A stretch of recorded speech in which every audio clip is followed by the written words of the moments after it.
Hello guys, let's learn various usage of memo in React. Here I have a counter component and an input within the same. So whenever I increment it, the count increases as usual. So whenever I type it, the value, so here you can see I typed hello, it rendered the counter as well 5 times. Okay, let's check out the code, how it's been written. So here I have a code with a counter with a count 0 and a state with 0, and I have a text as a state and set text which will be updated on an input change. Okay, so here what happens here is whenever you type the input, the counter also re-renders, and I have a console log here, counter rendered. Okay, what if I don't want to render it every time? Okay, whenever there is a change in input, I can update with wrap the counter with a memo. Here you can see when I wrap the counter with a memo, so it won't be re-rendered multiple times.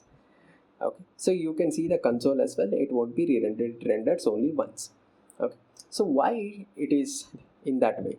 So whenever the counter will be re-rendered only if the count changes, only if the parameter which is being passed to it is changing, then only it will re-render. By default, memo will take care of it. Let's learn another example where we can see how to pass a callback function to a React memo. Okay, so here I have an example of app.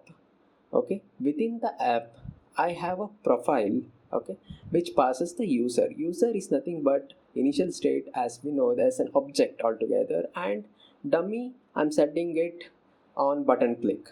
I'm updating the state every time. Okay, so here you can see I have a profile being rendered within the user and user.name and email being rendered. Okay, so on load, here you can see whenever I click on trigger re-render, so every time on click of that button it re-renders, and you can see in the console log as well. So how to avoid it?